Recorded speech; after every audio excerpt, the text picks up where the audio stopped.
बिस्मिल्लाहिर्रहमानिर्रहीम जी। अस्सलाम वालेकुम नाजरीन, जेके न्यूज़ मानसरा के साथ आपका मेज़बान जवाद खान। नाजरीन, आज मैं मौजूद हूँ बाड़ी के अंदर और वीसी पटनदेस के चेयरमैन राजा खालिद नवाज साहब हमारे साथ मौजूद हैं।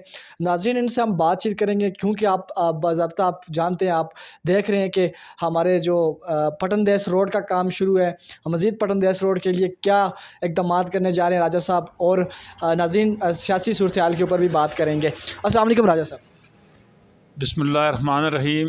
शुक्रिया जवाद, जैकन न्यूज़ का भी शुक्रिया अदा करता हूँ जी। आपने पटनदेस रोड का कहा तो इंशाअल्लाह ताला मैं वसूख से कहता हूँ कि ये तो हमारी एक तरजीहात होती हैं। जी जी। हम सबसे पहले ये एक चीज़ को देखते हैं कि इस इलाके की सबसे अहम ज़रूरत क्या है।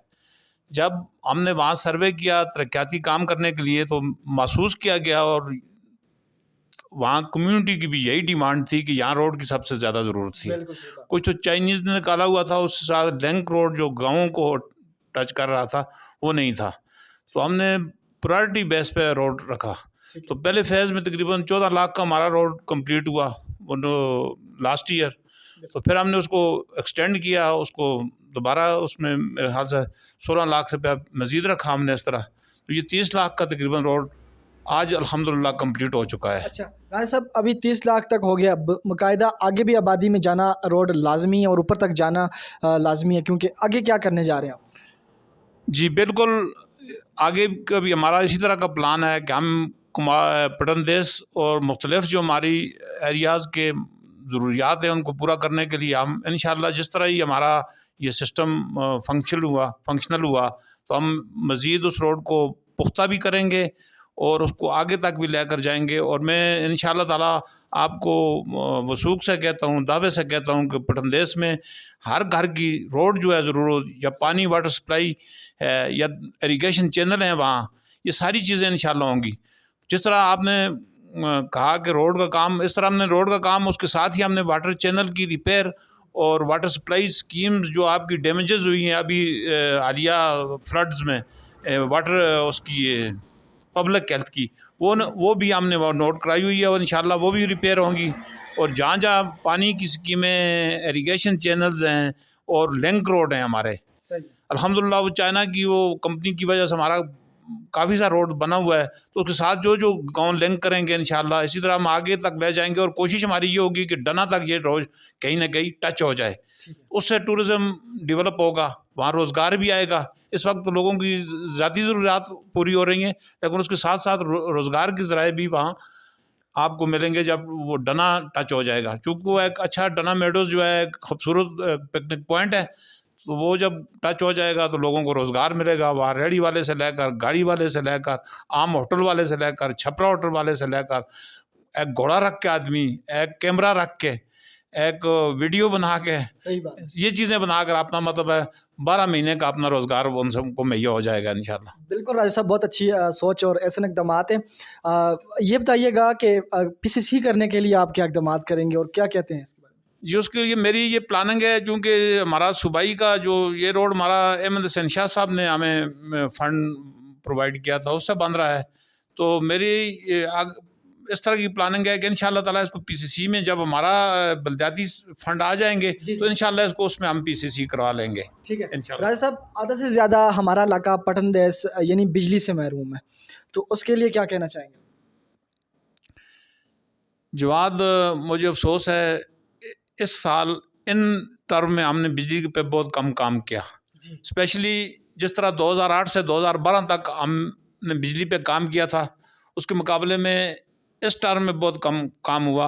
और उसकी बुनियादी वजह मैं तनकीद किसी पे नहीं करना चाह रहा, शायद इसकी विटनेस आप भी होंगे, लेकिन चूँकि MPAs और MNAs दोनों हमारे PTI से थे जी जी, और हम हमारे अपने थे, तो उन्होंने अहमद शहनशाह साहब ने अपना जो सुई गैस, जहाँ हमारे नीचे जो IDPs लोग रह रहे हैं उनके लिए, और साथ वो बिजली के लिए फ़ंड नहीं रखा था, क्योंकि MNA साहब मौजूद थे ऑलरेडी, तो वो फ़ंड दे रहे थे और उनकी उस ज़रिए फ़ंड लग रहा था हमारा बिजली का, तो उन्होंने फ़ंड नहीं रखा था।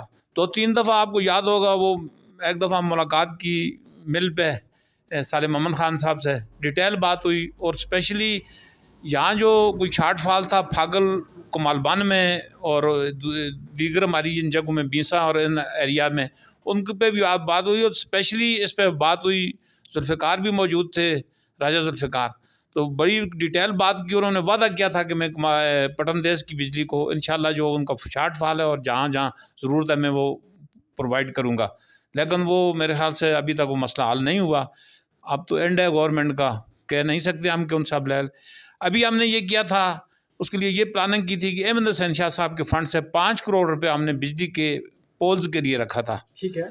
तो वो इंशाल्लाह ताला अगर ये फ्लड ना आते, जिस तरह फ्लड की वजह से आपको पता है कि सुबह खैबर पख्तूनख्वा में बल्कि पूरे पाकिस्तान के 75% एरिया जो है वो फ्लड से मुतासर हो गया। अगर फ्लड ना आए होते और हमारी रकम रिलीज़ हो चुकी होती तो वो हमारे पैसे, हमारी रकम जो थी 5 करोड़ रुपया बिजली के माध्यम में वो जमा हो चुकी होती और हम इस वक्त इंशाल्लाह ताला जो आपने बिजली की बात की तो वो कंप्लीट हो चुका होता। लेकिन फिर भी जो ही इंशाल्लाह वो फंड रिलीज़ होता है हमारा बिजली का, हमारे वो हमने पोल डाले हुए उसमें 5 लाख करोड़ में, तो वो आएंगे तो इंशाल्लाह पटन देश की जो जो शार्ट फॉल है बिजली की, जहाँ जहाँ बिजली की ज़रूरत है तो इंशाल्लाह हम पूरी करेंगे। ठीक है। अच्छा राजा साहब, क्योंकि आपकी सियासी सूरत-ए-हाल के ऊपर, मुल्क की जो सियासी सूरत-ए-हाल उसके ऊपर आपकी गहरी नज़र है और आप सीनियर सियासतदान भी हैं, हालांकि ये डिस्ट्रिक्ट मानसरा और तहसील बालाकोट के अंदर, ये बताइएगा क्योंकि आप पीटीआई को भी आप सपोर्ट करते हैं और आने वाले खान साहब ने जुम्मे कल के दिन यानी लॉन्ग मार्च करने का ऐलान किया है, तो आप कैसे देखते हैं उन्हें? मुल्की हालात मेरे भाई आपके सामने है। जी, जी। आपने देखा कि पाकिस्तान, अगर मैं 1947 से बात करूं जी, जी। तो एक ताकत है, एक नादीदा हाथ हैं जिन्होंने पाकिस्तान की डेमोक्रेसी को दबोच के रखा हुआ होता है। जी, जी। मैं ये कहूँ कि यहाँ कंट्रोल डेमोक्रेसी रही है, खुली डेमोक्रेसी नहीं रही है, जिसको आप आज़ाद डेमोक्रेसी कह सकते हैं, वो नहीं रहे। 1947 में हमने अंग्रेज़ों से तो आज़ादी कर ली, हासिल कर ली, लेकिन यहाँ हम उस तरह का आज़ाद नहीं है, हम अपनी पॉलिसियाँ नहीं बना सकते। जो लोग भी आए उन्होंने जब भी अपने आप को आज़ाद करने की कोशिश की तो वो नादीदा कुफ्तों ने उनको पीछे धकेल दिया। जी, जी। खान साहब के साथ भी कम बेश यही मामला हुआ, उनको भी अब पीछे धकेल दिया गया है। लेकिन अल्हम्दुलिल्लाह जिस तरह आप महसूस कर रहे हैं खान साहब को पीछे धकेलने पे, उनकी गवर्नमेंट के ख़िलाफ़ साजिश करने पे अवाम ने एक बहुत अच्छा रिएक्ट किया है, बहुत अच्छा रद्द-ए-अमल दिया है। आप देखें जब भी खान साहब कॉल करते हैं तो अगर वो शाम को रात की कॉल देते हैं, सुबह की कॉल देते हैं, दोपहर की कॉल देते हैं, जिस वक्त की टाइम कॉल होते हैं देखें आप लाखों लोग रोडों पर निकल आते हैं। अच्छा। तो ये मैं समझता हूँ ये खान साहब की कामयाबी है और एक मैसेज जा रहा है उन मुक़्तदर अदारों को, जी, जी। उनको कि भाई अवाम इस वक्त पुराने अवाम नहीं रहे बल्कि आप लोग बाशऊर हो चुके हैं और इंशाअल्लाह वो जमहूरियत के लिए और अपने आप को आज़ाद करने के लिए, हकीकी आज़ादी के लिए ज़रूर फ़ाइट करेंगे। और इंशाअल्लाह ताला जिस तरह आपने क्वेश्चन किया कि खान साहब ने जो कॉल दी है ये इंतहाई कामयाब कॉल होगी, ये पुरअमन इंशाअल्लाह ताला हमारी मार्च होगी, कम्प्लीटली पुरअमन होगी। इसमें किसी किस्म का हमारी तरफ से कोई रिएक्शन नहीं होगा, ना हम एक गमला भी हम नहीं तोड़ने की कोशिश करेंगे। ठीक है। इंशाअल्लाह ताला। अच्छा राजा साहब, फैसल वापटा साहब ने प्रेस कॉन्फ्रेंस की, उसके बाद पाकिस्तान मुस्लिम लीग नून के जो रहनुमा हैं जनाब नवाज शरीफ साहब ने भी बयान दिया कि ये जो लॉन्ग मार्च है ये मुकम्मल तौर पे फ्लॉप होगा। क्या कहना चाहेंगे आप? देखें मैं एक मिसाल देता हूँ छोटी सी। इस वक्त आप जिस तरह सारे मेरे दोस्त समझते हैं, बड़ी अच्छी से समझते हैं, इस वक्त सबसे पॉपुलर लीडर और सबसे मकबूल आवाज़ जो है पाकिस्तान में अगर किसी लीडर की तो वो इमरान खान है। हमारी पीटीवी उसको तो कवरेज नहीं दे रही, जी। लेकिन फैसल वावडा साहब की जो आम मेरे ख्याल से चौथे, पाँचवें, 20वें नंबर पे भी नहीं है, पीटीआई में थे, जी, जी। तो उनको क्यों दे दिया? वो नायल भी हो चुके थे अपनी सीट पे, सही बात है। उसके बावजूद उसको इतनी कवरेज क्यों दी गई? ये प्लांटेड था और सिर्फ ये मैसेज देने के लिए था, लोगों को डराने धमकाने के लिए था कि यह ब्लडी किस्म का आ रहा है मार्च, ना शामिल हो। लोगों को एक उनकी वो उम्मीदें जो हैं उनको पीछे ले जाने के लिए उनको एक प्लांटेड किया है, तो वो बिल्कुल उनको लोगों ने नहीं रिस्पॉन्स किया, बल्कि लोगों ने उसको रिजेक्ट किया है, बुरी तरह इंतहाई मतलब रिजेक्ट किया है और लोगों ने उसकी किसी बात पे अमल नहीं किया और यही समझा कि यह एक आदमी, ये नया जावेद हाशमी पैदा हो गया है, ये नई राम खान पैदा हो गई है, ये नई गुललई क्या आशा गुललई पैदा हो गई है। बस इस किस्म का कोई मामला है जिस तरह आप देखते हैं कि वो काफ़ी अर्सा से चल रहा है, उस पर स्कैंडलाइज कर रहे हैं उसको। بھائی صاحب ٹائم کم ہونے کی وجہ سے 3 سوال اکٹھے کروں گا، آپ نے سمپل سمپل جواب دینا ہے اس کا۔ فرسٹ یہ کہ ارشد شریف سینئر صحافی تھے جنہیں کینیا میں شہید کیا گیا، اس کے بارے میں آپ نے بتانا ہے۔ اور دوسرا آپ نے یہ بتانا ہے کہ جو نواز شریف صاحب نے جو پریس کانفرنس کی اس کے بعد جو ٹویٹ کیا گیا تھا مریم نواز نے، آپ نے دیکھا ایک انتہائی افسوسناک تھا، اس کے بعد انہوں نے اس کو ڈیلیٹ بھی کر دیا گیا، اس کے اوپر آپ کیا کہنا چاہیں گے؟ جی پہلے تو میں دعائے مغفرت کروں گا کہ اللہ تعالیٰ ارشد شریف جیسے بہادر صحافی کو اللہ تعالیٰ جنت فردوس میں جگہ دے، اور اس کے خاندان کو، اس کی اہلیہ کو، اس کی بچی کو، بچوں کو، اس کی والدہ کو جو کافی عمر کی ہیں، اور ایک بیٹا اور اپنا خاوند پہلے ہی کھو چکی ہیں، وہ شہادت نصیب ہو چکی ہے ان کو پہلے ہی، تو اللہ تعالیٰ ان کو صبر و جمیل دے۔ میں کہتا ہوں کہ ارشد شریف ایک انتہائی دیانتدار اور انتہائی باجورت صحافی تھے، اور انہوں نے ایک اچھی سٹیٹمنٹ دی تھی، اگر کسی کو پسند نہیں تھی تو وہ علیحدہ بات تھی، لیکن وہ حقیقت پر مبنی سٹیٹمنٹ تھی، ان کا جو بیان تھا وہ ایک لیکن بعض چیزیں جو ہوتی ہیں وہ حقائق جو اور سچ بعض دفعہ نہیں اچھا لگتا کسی کو، شاید میں تو ان کی باقی جو آگے والی بات ہے اس کو اس وجہ سے نہیں کروں گا چونکہ معلومات بھی نہیں ہے، اور کوئی ویسے نہیں کہہ سکتا کہ ان کی شہادت کس طرح ہوئی، یا وہاں کیا انسیڈنٹ ہوا، کیا مسئلہ ہوا ان کے ساتھ، یہ اللہ ہی بہتر جانتا ہے، فی الحال تحقیق کے بعد ہی پتہ چلے گا۔ اچھا راجہ صاحب، کیونکہ ہمارے جو سینیٹر اعظم خان سوادی صاحب ہیں، کچھ دن پہلے انہیں گرفتار کیا گیا، پھر انہیں رہا کیا گیا، مگر اب کل انہیں پھر جو ہے ارشد شریف صاحب کے جو جنازہ تھا ان میں سے گرفتار کیا گیا، اور دوسرے نمبر پہ سر ہمارے مانسہرہ کے علاج جناب سالم محمد خان صاحب MNA صاحب کو بھی گرفتار کیا گیا، اور ایک دن پہلے ان کو رہا کیا گیا، ان کے بارے میں آپ کیا کہنا چاہیں گے؟ جی میں کمپلیٹلی کنڈیم کرتا ہوں اعظم خان صاحب کی گرفتاری کو 2 دفعہ۔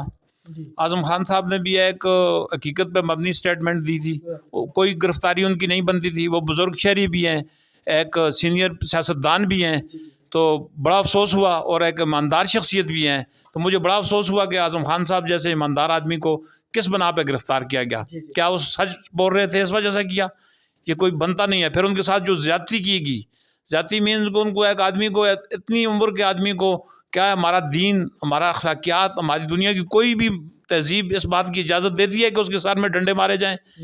تو جس طرح وہ سٹیٹمنٹ دے رہے ہیں کہ میرے سر میں ڈنڈے مارے جا رہے تھے، تو یہ کیا اچھی بات تھی کہ ان کے سر میں ڈنڈے مارے جاتے؟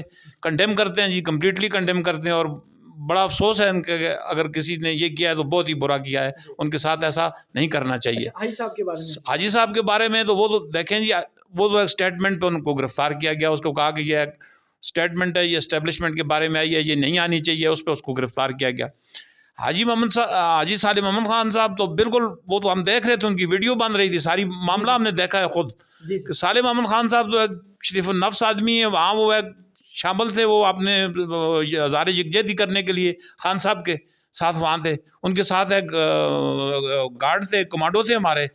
میں چاہتا ہوں سالم محمد صاحب کو گرفتار کرنا تھا تو ان کی سیکورٹی جو تھی اس کے ساتھ تھی، وہ بھی ایک آئینی طور پہ ایک ادارہ ہے، اس کے لوگ تھے وہاں، ان کو ایک سائٹ پہ کر دیا جاتا کہ ہمیں ان کی گرفتاری مطلوب ہے۔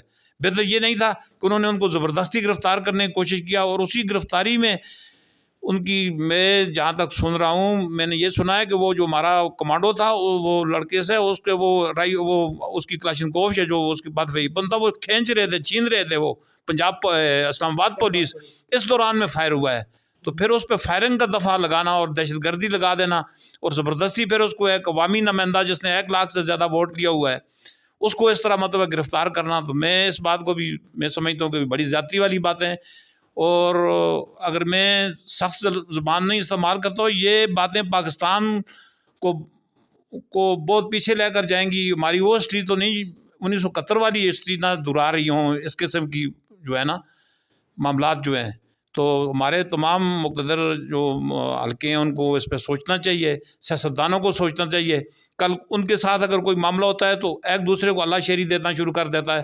ہم تو کہتے ہیں کہ ہم تو کبھی بھی یہ بات نہیں کریں گے، اور نہ کروں گا ایک سیاسی ورکر کی حیثیت سے، سول سپرمیسی کی بات کروں گا، ہر ادارے کو اپنے اس دائرۂ اختیار میں رہنا چاہیے، اسے تجاوز نہیں کرنا چاہیے، یہی میرا میسج ہے، اور پاکستان کی بقا بھی اسی میں ہے، اس کی یونٹی بھی اسی میں ہے کہ ادارے اپنا اپنا کام کریں، نہ عدلیہ آزاد اتنی زیادہ ماورائے قانون اور ماورائے آئین فیصلہ کرے، نہ کوئی ادارہ اپنے آئین سے تجاوز کرے، اور نہ سیاستدانوں کو اپنے بیچ میں سیاست کی جگہ دشمنیاں پالنے کی ضرورت ہے.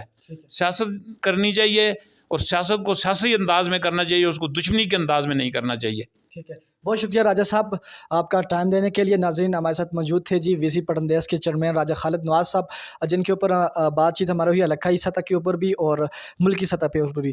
ناظرین لاسٹ میں اجازت چاہوں گا آپ کے میزبان جواد خان کو اجازت دیجیے. اللہ حافظ.